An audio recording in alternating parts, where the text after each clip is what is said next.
지금 우리 아이가 친구들과 못 어울리는 것을 시간이 지나면 해결되겠지라고 생각하시나요? 그게 가장 위험한 착각입니다. 아이가 혼자 겉돌고 친구들의 눈치를 보면서 주눅이 드는 시간이 길어질수록 아이의 뇌에는 나는 사회성이 없는 사람이라는 생각이 자리 잡게 됩니다. 이 생각은 커서도 쉽게 지워지지 않아요. 지금 당장 사회성 훈련을 시작하지 않으면 나중에 아이가 사회생활에서 고립감을 느끼게 되고 자존감까지 떨어질 수 있습니다. 오늘 영상에서는 13년 동안 만난 아이들의 사례와 연구 결과를 바탕으로 부모님들이 집에서 실천할 수 있는 구체적인 방법을 알려드리도록 하겠습니다. 사회성 발달에도 골든타임이 있습니다. 바로 3세부터 8세까지입니다. 이 시기를 놓치면 아이가 평생 고생하게 됩니다. 왜 그럴까요? 이 시기는 아이의 뇌가 사회적 상호작용에 가장 민감하게 반응하는 시기이기 때문입니다. 3세에서 8세 사이 아이들의 뇌는 하루에 약 100만 개 이상의 새로운 신경 연결망을 만들어냅니다.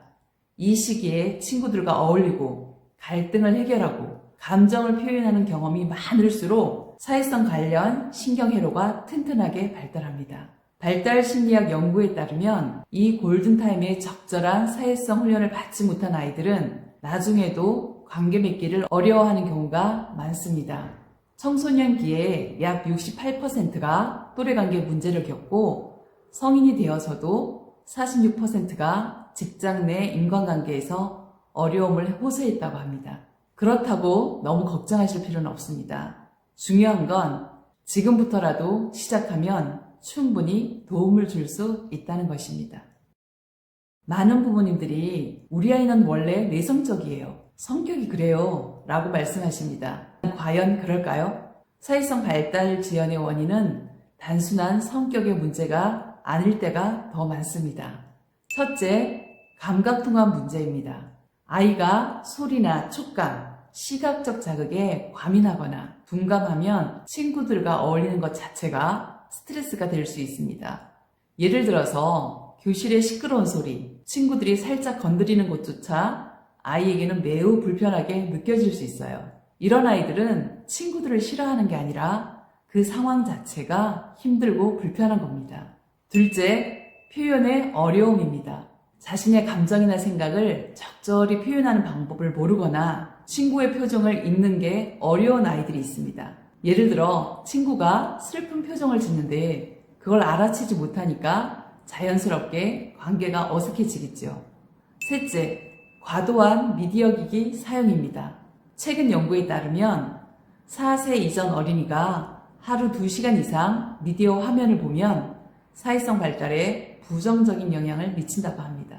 실제로 과도하게 노출된 아이들은 다른 사람의 감정을 읽는 능력이 또래보다 약 30% 낮게 나왔습니다. 넷째, 부모의 가임보호입니다.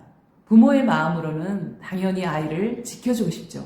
하지만 작은 갈등까지 모두 대신 해결해주면 스스로 갈등을 해결하고 협상하는 경험이 부족해져서 사회성 발달이 지연될 수 있습니다. 자, 그럼 우리 아이의 사회성 한번 체크해 보시겠어요? 제가 말하는 항목 중에 3개 이상 해당된다면 적극적인 개입이 필요할 수 있습니다. 아이가 눈을 잘 맞추지 않거나 상대방 표정에 별로 반응하지 않는다. 친구들 노는 모습을 보면서 관심은 있어 보이는데 어떻게 끼어들어야 할지 몰라서 망설인다. 기쁘거나 속상할 때 말로 표현하지 못하고 울거나 화를 낸다. 새로운 사람이나 장소를 유난히 두려워한다.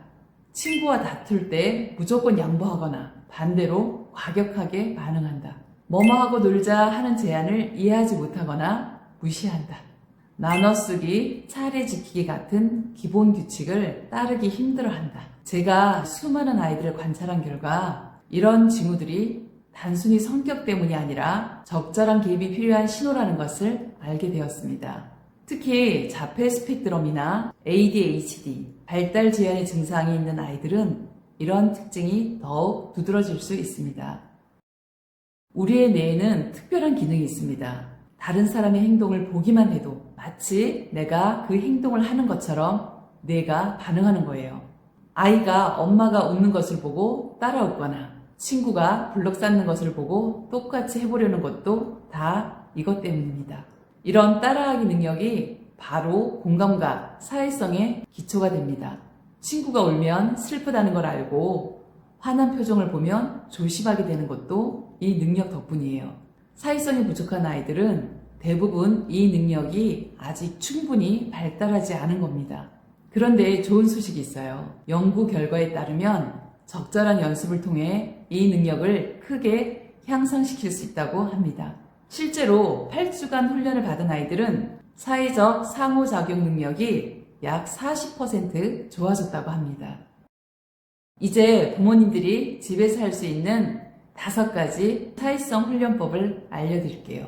첫 번째, 거울 보면서 표정 놀이하기. 매일 10분씩 거울 앞에서 기쁜 표정, 슬픈 표정, 화나거나 놀란 표정 같은 것을 아이와 함께 지어보세요. 더 좋은 것은 엄마가 일상에서 감정을 나타내는 얼굴 표정을 보여주시고 알려주시는 거예요. 활짝 웃는 표정을 보여주고 엄마 너무 기뻐, 슬픈 표정을 지으시고 엄마 슬퍼 라고 말해주세요. 훨씬 감정 이해가 빨라집니다. 그리고 엄마가 지금 어떤 기분일까 하고 물어보세요. 이러한 간단한 놀이가 아이의 감정 이해 능력을 30%나 향상시킬 수 있습니다. 5살 이상이라면 감정을 표현하는 그림 일기도 좋습니다. 두 번째는 또래놀이예요. 또래놀이는 아이의 사회성 향상에 가장 효과적인 방법입니다. 구체적으로는 부모님이 또래 역할을 맡아서 아이와 놀이하면서 사회적 기술을 가르치는 것입니다. 이 방법이 효과적인 이유는 안전한 환경에서 시행착오를 경험할 수 있기 때문이에요. 실제 또래 관계에서는 거절이나 실패가 큰 상처가 될 수 있는데 집에서 부모님과 이 놀이를 통해서는 실패를 해도 다시 도전할 수 있는 용기를 얻게 됩니다. 하루에 20분 아이와 집중해서 놀아주세요. 이때 중요한 것은 부모가 또래의 입장이 되는 거예요. 아이와 놀이를 하면서 다양한 또래 아이의 입장에서 자연스럽게 갈등 상황을 만들어 보세요. 예를 들어서 아이가 혼자만 장난감을 갖고 놀려고 하면 부모의 입장에서는 전부 양보하고 놀아라 할 수 있겠지만 또래 아이의 입장에서 왜 너 혼자만 갖고 노니? 나도 놀 거야 라고 말하고 한 번씩 양보해서 놀거나 또는 나 조금만 더 놀고 싶으니까 기다려줘 이렇게 말할 수 있도록 부탁할 수 있는 대처법을 알려주시면 됩니다. 세 번째, 역할놀이예요. 가게놀이, 병원놀이, 선생님놀이 이런 역할놀이를 자주 해보세요. 역할놀이는 실제 상황을 안전하게 연습할 수 있는 좋은 방법입니다. 아이는 놀이를 통해 자연스럽게 여러 가지 사회적 상황에 대처하는 법을 배울 수 있어요. 네 번째, 보드게임이에요. 보드게임은 규칙 지키기나 차례 기다리기, 이겼을 때와 졌을 때의 감정 경험 이런 것처럼 사회성 발달이 필요한 모든 요소를 포함하고 있습니다. 처음에는 간단하게 할 수 있는 게임부터 시작해서 점점 복잡한 게임으로 발전시켜 나가면 좋습니다. 5번째는 상황 이야기 들려주기입니다. 아이가 어려워하는 상황을 짧은 이야기로 만들어서 들려주세요. 예를 들어서 친구들이 놀고 있을 때 어떻게 끼어들까? 라는 주제로 이야기를 만드는 거예요. 민수는 친구들이 블럭놀이 하는 것을 보고 싶었어요. 민수는 가까이 다가가서 나도 같이 놀아도 돼? 라고 물었어요. 친구들은 웃으면서 그래? 라고 대답했답니다. 이런 이야기를 반복해서 들려주면 아이가 실제 상황에서 어떻게 행동해야 할지 모델을 갖게 됩니다. 지금까지 효과적인 방법을 알려드렸는데 많은 부모님들이 실수하는 부분이 있어요. 첫 번째 실수는 강요하는 것입니다. 빨리 가서 인사해. 왜 친구들이랑 안 놀아? 이렇게 강요하는 것은 오히려 아이의 불안감만 키우고 사회적 상황을 더 두렵게 만들어요. 대신 아이가 편안하게 느끼는 사소한 상황부터 시작해서 점진적으로 확장해 나가야 됩니다. 두 번째는 과잉 개입입니다. 아이들 사이에 작은 갈등이 생길 때마다 즉시 개입하는 부모님이 정말 많습니다. 그런데 이런 개입은 아이가 스스로 문제를 해결하는 능력과 그 기회를 빼앗는 것과 같습니다. 위험하지 않은 상황에서는 아이들이 스스로 해결할 수 있도록 시간을 주는 것이 중요합니다. 세 번째는 일관성 부족이에요. 사회성 훈련은 단기간에 효과가 나타나지 않을 수 있어요. 많은 부모님들께서 2, 3주, 많으면 2-3달 해보시고 효과가 없어 라고 포기하십니다. 하지만 신경과학 연구에 따르면 새로운 행동 패턴이 뇌에 자리 잡으려면 최소 66일의 반복이 필요합니다. 꾸준함이 성공의 열쇠인 것이죠.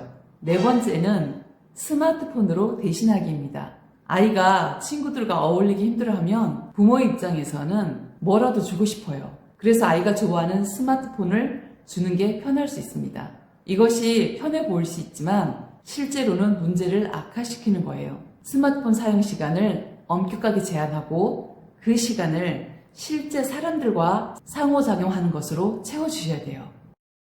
때로는 전문가의 도움이 필요한 경우가 있습니다. 4세 이상인데도 또래와 전혀 상호작용하지 않거나 관심을 보이지 않는 경우, 지나치게 공격적이거나 극도로 위축되어 있는 경우, 이전에 있던 사회적 기술이 퇴행하는 경우, 일상생활에 지장을 줄 정도로 사회적 불안이 심한 경우, 이런 경우에는 단순한 사회성 부족을 넘어 다른 발달에 문제가 있을 수 있으므로 전문가의 정확한 평가가 중요합니다. 제가 13년간 현장에서 수많은 아이들을 만나며 깨달은 것은 조기 개입의 중요성입니다.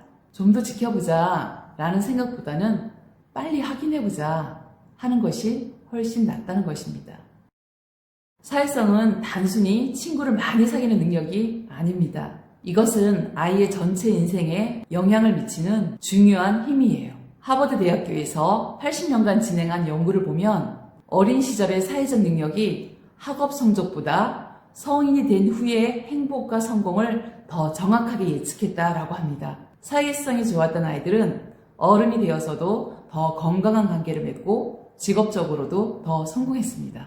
또한 성인이 되었을 때 우울증이나 불안장애 이러한 발병률이 약 40% 낮았다고 합니다.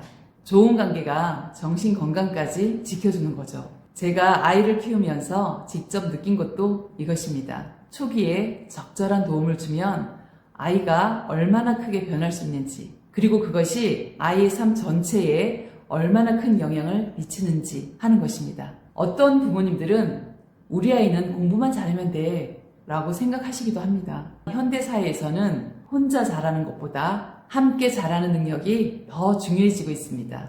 이 영상을 준비하면서 제 마음을 무겁게 했던 것은 많은 아이들이 적절한 개입 시기를 놓쳐서 불필요하게 어려움을 겪고 있다는 사실입니다. 하지만 적절한 도움만 있으면 아이들은 정말 놀랍게 변화한다는 것을 꼭 기억하시면 좋겠습니다.